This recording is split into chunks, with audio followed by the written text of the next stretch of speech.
Bonjour à tous, bonjour chers apprenants.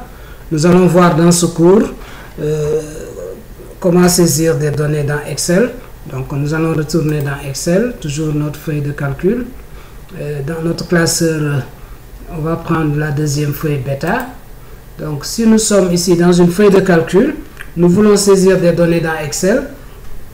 Donc nous avons toujours les colonnes comme on avait indiqué A, B, C, étiqueté A, B, C jusqu'à XFD, soit 16 384 colonnes, et les lignes numérotées de 1 à 1 048 576 lignes. Donc si je veux atteindre une cellule, je clique dessus pour atteindre la cellule. Donc si je veux écrire par exemple dans D3, je clique dessus et dès que je commence à taper, il écrit dans D3. Si je veux atteindre une cellule comme la cellule X30, donc au lieu d'utiliser la barre de déplacement horizontale ici pour chercher la colonne X ou descendre avec l'ascenseur, je peux activer la touche de fonction F5. Donc si j'active la touche de fonction F5, si j'appuie sur F5, par exemple, je suis là, dans cette cellule-là. Si j'appuie sur F5, la boîte de dialogue atteindre s'affiche, me demandant quelle est la cellule que je veux atteindre. Donc je veux atteindre la cellule, je vais mettre F20, OK, et je suis directement dans la cellule F20 de la feuille bêta, directement. Si je veux revenir dans la cellule A1, je fais encore F5, je tape A1, OK, je suis directement dans la cellule A1. Donc maintenant, si je veux taper une donnée, je saisis la donnée directement. Je mets par exemple quelques noms, Moussa. Pour aller à la ligne suivante, on appuie sur Entrée, Fatou, validé, Jean, validé, Serge, validé, Mati, validé. Donc là, je remplis par colonne. Si je veux écrire dans la colonne de droite, par exemple, des chiffres sur le pavé numérique, Excel, on n'a pas besoin de double-cliquer, sauf pour corriger. Donc, dès que vous cliquez dans la cellule est sélectionnée, vous tapez directement. Donc, 12, 123, 560,20, 14,03, 900. Voilà. Si je veux taper une date, je peux mettre la date avec le séparateur slash. Par exemple, je mets 17/04. Donc, dès que je valide, Excel comprend que c'est une date. Donc, Excel va mettre 17 avril. Je peux également, au lieu de mettre slash, mettre tiret 20-04. Donc, 20 avril. Si c'est une heure par exemple, une heure, je peux mettre 20 heures, 20 minutes, voilà, avec comme séparateur 2 points. 20 heures, 2 points, 20 minutes, 18 secondes, j'ajoute encore 2 points, donc nous avons format heure. Donc si je veux effacer une cellule, comme cette cellule-là, je peux cliquer dessus, appuyer sur la touche supprime du clavier, comme je peux faire clic droit, effacer le contenu, pour effacer. OK? Donc, je peux saisir dans n'importe quelle cellule en cliquant et en remplissant. On remarquera que dans Excel, toute donnée de type alphabétique est alignée à gauche, toute donnée de type numérique est alignée à droite. Donc, c'est par défaut comme ça dans Excel. Maintenant, tout ce qui est en tête de colonne, champ et autres, je peux mettre la mise en forme que je veux dans accueil, gras, centré, etc. Maintenant, je peux aussi saisir des données, mais en version incrémentée par exemple. Par exemple, ici, je tape 1.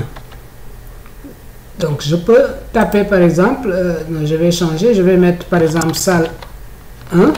Je veux reproduire salle 1 jusqu'à la ligne 5.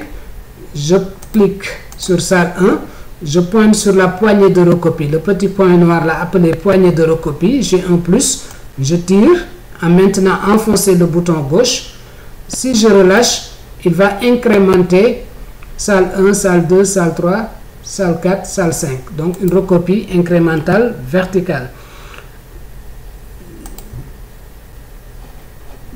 Ok, donc là on fait une recopie incrémentale verticale. Donc je peux taper Moussa, vouloir reproduire Moussa partout. Là, il n'y a pas de chiffre, donc il n'incrémente pas. Il met Moussa, Moussa, Moussa partout. Je peux également taper 1 et vouloir mettre par exemple par pas. Donc 1, après par pas de 2 par exemple. Donc si je mets 1, 3, si je sélectionne les deux, je tire, il va mettre par pas de 3. 1, 3, 5, 7, 9, 11. Donc on peut faire une recopie incrémentale en cliquant sur la valeur, en pointant sur la poignée de recopie et à tirer. Donc si je veux faire par exemple 1 heure, 10 heures, 20 minutes, mais je veux faire par pas de 10 après, ou par pas de je vais mettre 10 heures, par pas de 30. Donc si je mets 10, 2.30, donc je sélectionne les deux, je tire, il va mettre par pas de 30.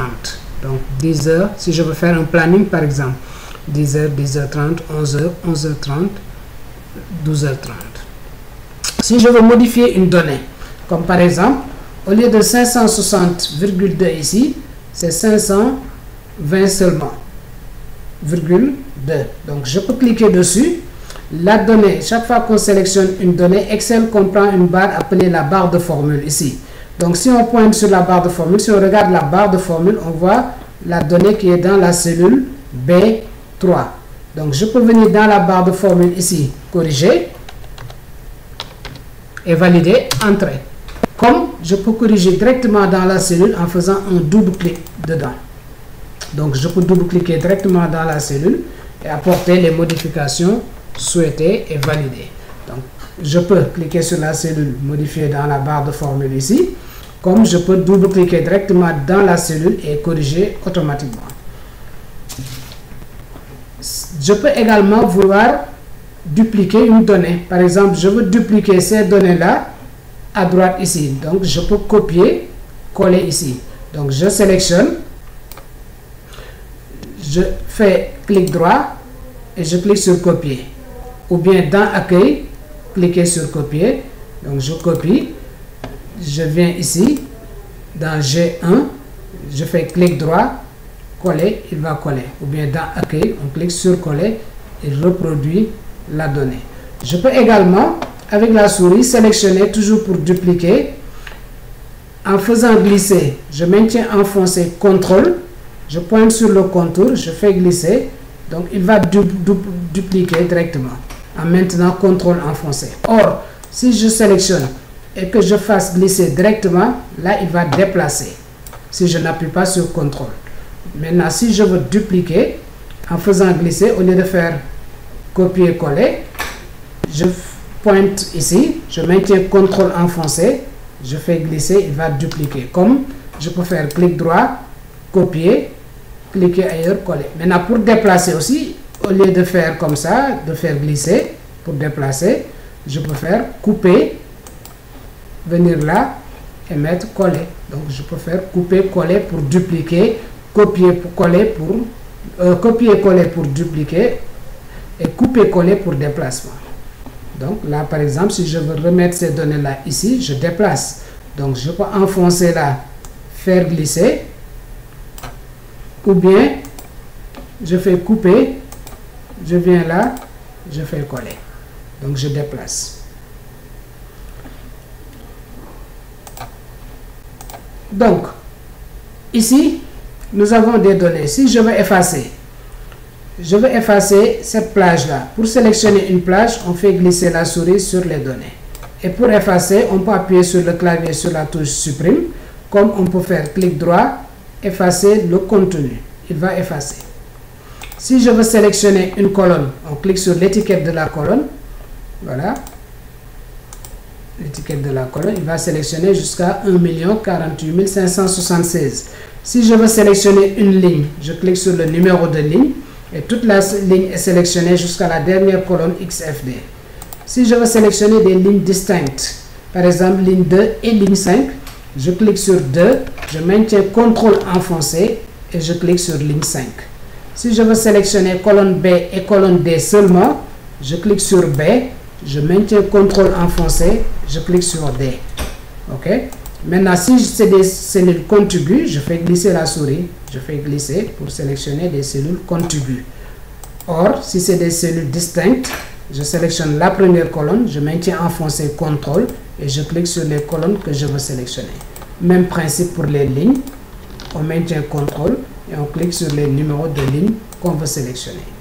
Une cellule à sélectionner, on clique simplement dessus. Une plage, on fait glisser la souris. Toute la feuille de calcul, on clique sur l'intersection entre les étiquettes de colonnes et les numéros de ligne. Là, je clique et toute la feuille est sélectionnée. Ou bien, on clique sur une cellule vide, on fait CTRL plus A avec le clavier. Or, attention, si je suis dans une valeur à la plage, comme par exemple ce tableau-là, je veux sélectionner cette plage-là, je peux faire cette méthode-là, je peux faire glisser la souris pour sélectionner la plage. Mais si je clique sur une valeur de la plage, CTRL A du clavier va sélectionner toute la plage.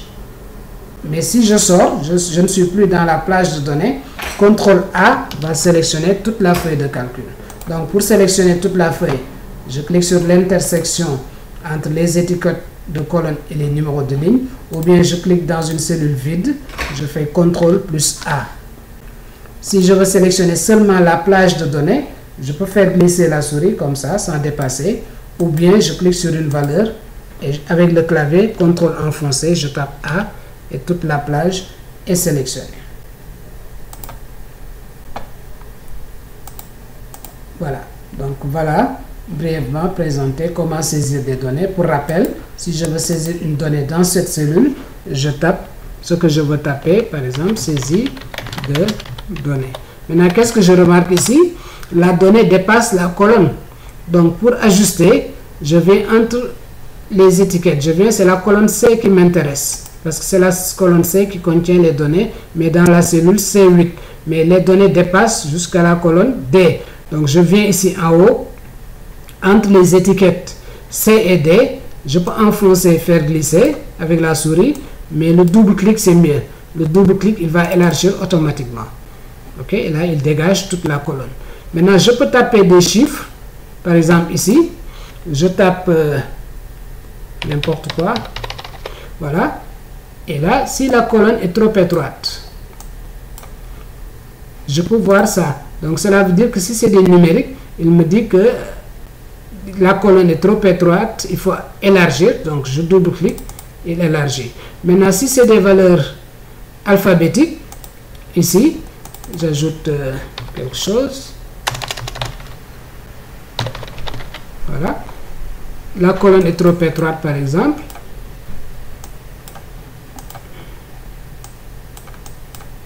Ok, il faut élargir.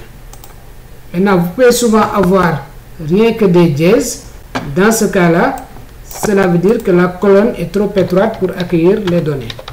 Par exemple, ici, je peux avoir des chiffres. Je sélectionne la colonne, par exemple, pas la colonne, ou bien la plage.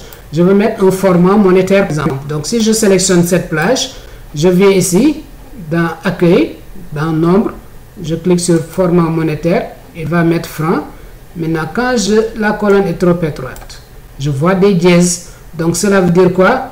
Cela veut dire que la colonne est trop étroite pour accueillir les données. Il faut élargir. Donc, il faut venir là et double-cliquer. Il va élargir. Si je veux enlever les décimaux, toujours dans Nombre, il y a l'icône Ajouter décimale, il y a l'icône Réduire décimale. Donc, je clique sur Réduire décimale pour enlever les décimaux. Et là, c'est le séparateur de milliers, si on veut ajouter le séparateur de milliers. Donc, voilà brièvement expliqué dans ce cours comment saisir des données, comment modifier la donnée, comment supprimer un contenu, comment faire des sélections distinctes, une recopie incrémentale. Et à très vite pour la suite, chers apprenants.